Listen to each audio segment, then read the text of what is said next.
My colonialized name is Dan Wahpepah, and I've come here to speak to you on the pipeline. The Dakota Access Pipeline is, but also coming to give you a whole world picture of where we're at as a humanity as well. So the Dakota Access Pipeline is, I think, is 1,184 miles long, going from North Dakota through South Dakota, Iowa, and ending up in Potaki, Illinois. So what's going on right there is it is a short segment of pipeline, all right? You remember when we shut down KXL for all the protests and stuff like that? We shut it down. So what that was a big, massive pipeline from up north all the way to the coast. So what they're doing now is they've learned their lesson. So they're building short little segments of pipeline to be connected later. So this Dakota Access Pipeline is going to be reconnected later on, and then we'll have a pipeline that is almost double what the KXL had. So they're pumping over 500,000 barrels of oil a day through that pipeline.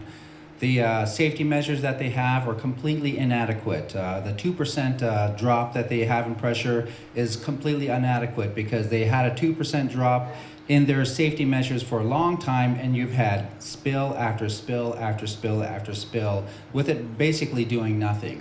So what they want to do is they're crossing the treaty lands of the Fort Laramie Treaty. So, but they're not on the reservation. They're about a mile or a half mile away from the reservation.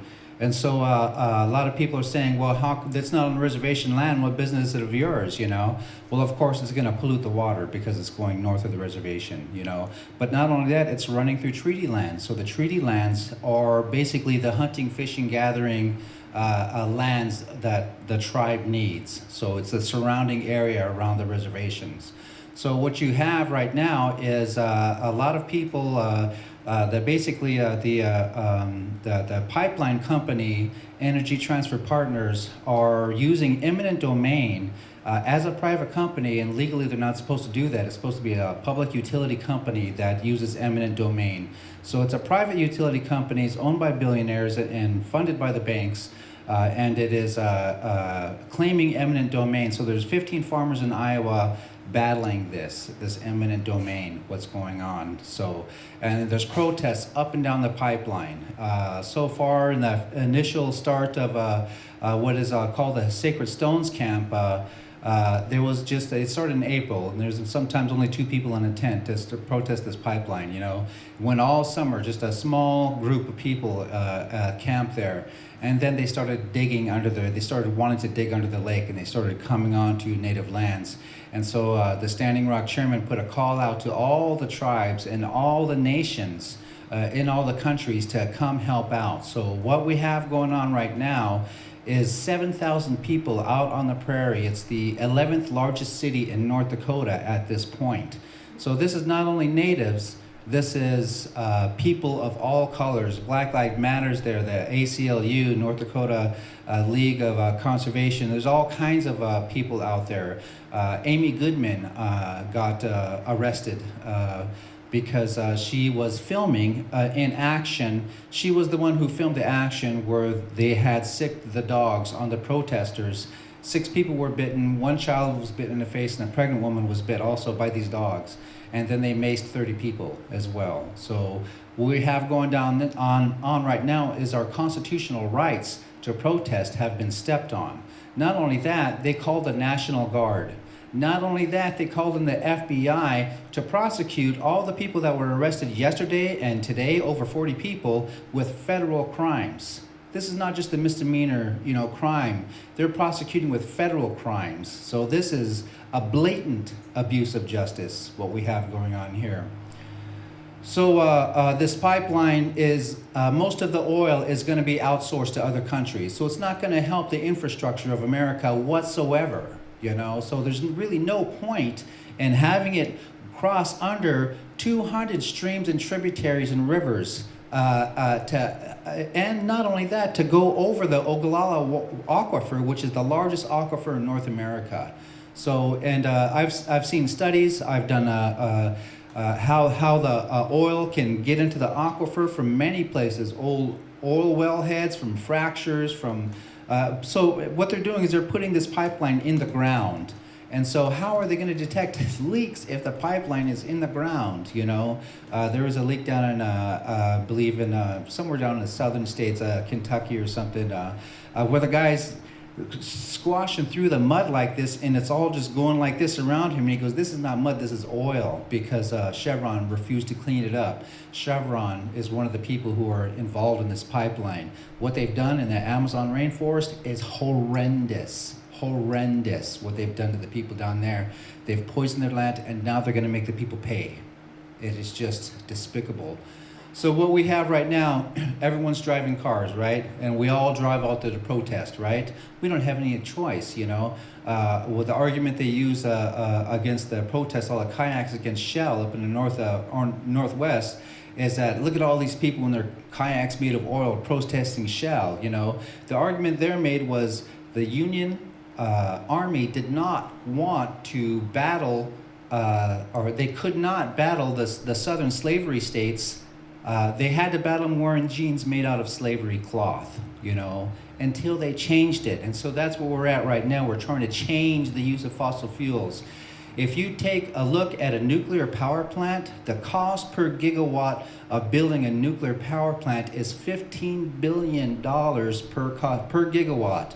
If you look at coal, natural gas, oil plants, those are $3 billion to build per gigawatt.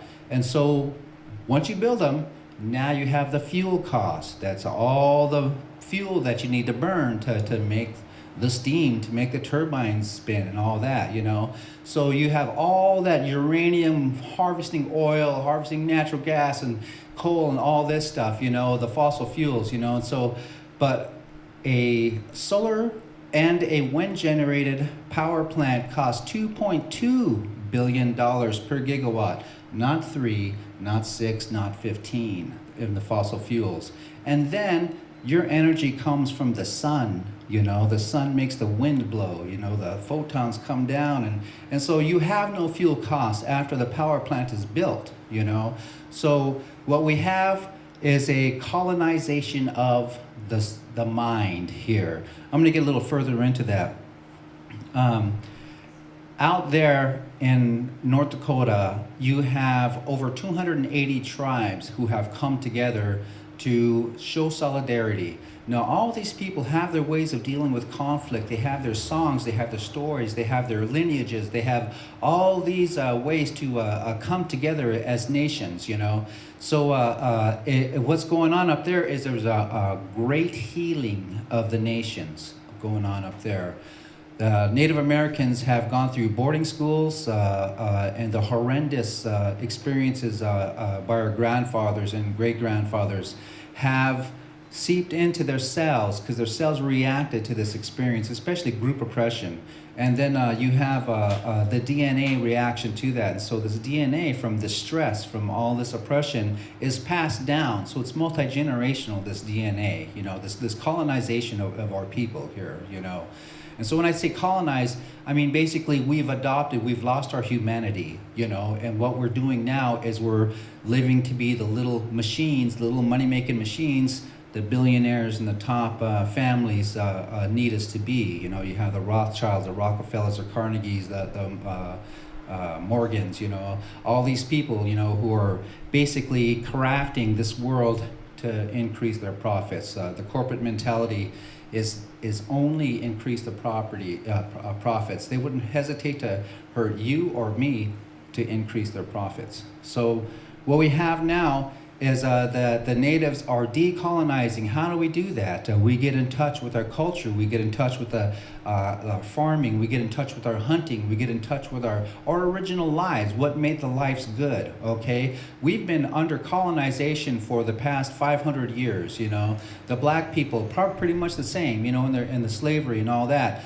But who I really feel sorry for is the white people, because the white people have been colonized and they don't even realize it, and it's a pervasive, and it's making all of us from human beings into the little worker bees that these governments want us to be, and these corporations want us to be. So we need to reflect on our own colonization and how we've been colonized and how we've been brought so far from ourselves, so far from what a human being is. When I say that, I say a human being, I mean what the Creator meant when He put us down here to be loving, kind, compassionate, caring, and to be helping and helpful. That's what He wants us to be. And so we have come so far from that we have sickened this world with ourselves, with our presence.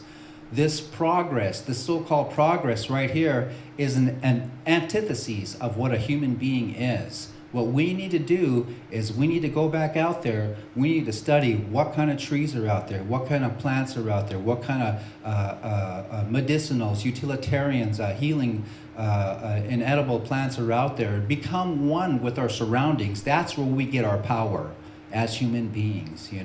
You may say that power could come from a gun. That's not power. That's an illusion of power. You may say that power comes from a political wherewithal, being an artful statesman. That is artfully bad. That is wrong. So what we have as human beings is we have our chante, our heart. We have this spirit connection. What we do when we go out into the woods is we heal ourselves. I had an elder tell me that there's a wave out there in the woods. And then when we go out there, we have a brain wave that matches it. So when we go out there, we're healing ourselves. When we're in these cities like this and we're buying into philosophies and we're going, yay, Green Bay Packers, we're adopting a tribalism, we're adopting a false reality of what this huge illusion is. This is a huge illusion designed to keep you guys with your eyes closed and with your mouths shut and to produce. For who? For the top families up there, for the corporation owners. That's who we are. That's where we come from now. It's up to us to shed our colonization and decolonize our own minds so that we become human beings. So what is going on out there at North Dakota? This is a great healing of the nation. When we, as people, as human beings, become healthy, that health naturally confers to the rest of the world because we are the world is us, What they said back in the day, we live in a web, whatever you do to the web, we do to ourselves. And they did not understand that back then because they could chug, CO2s in the atmosphere all day long. The world is big. Nobody noticed it. But now the world is much smaller. You have globalization. You have the sixth mass extinction. You have 35% of the corals bleached away. You have 90% of the ocean gone, the ocean life gone. You have a massive dead zones in the ocean. The ocean is our life. There is only one water. We need to protect it. Everything that we need to do from this point on is to shake our complacency, is to get up out of our chairs and educate ourselves. That mainstream media out there, the reason why some of you guys knew nothing about this at all is because of mainstream media. They've got you hoodwinked. They have you programmed, into not knowing anything about the real world of what's going on. So how many people are willing to get up and drive to North Dakota? I'm one of them. All right. So we have a GoFundMe account going. I run a nonprofit, Red Earth Descendants, and we are shipping out sleeping bags and tents and socks and coats and stuff like that, warm gear to go help them out up there. And we're also going to bring a film crew with us, and so we're going to be another document that is going on around there.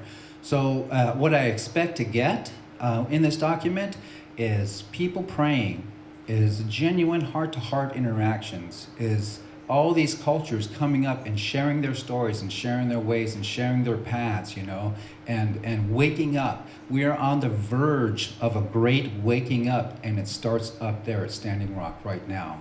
So if you want to contribute, you can go to our Red Earth Descendants Facebook page or redearthdescendants.org, and we'll have more information if you want to contribute, because this right here is the most powerful moment in our American history, is all these natives standing up and influencing the world because of the internet. So it's a I really want to thank you guys for your future work and your past work for this earth, for healing this earth, and against the corporate monopoly that we were all born under and suffer under. You know, this is almost like a sci-fi novel, you know, this whole millennial generation born under corporate slavery, you know, slowly waking up. I really appreciate that. All right, thank you guys very much.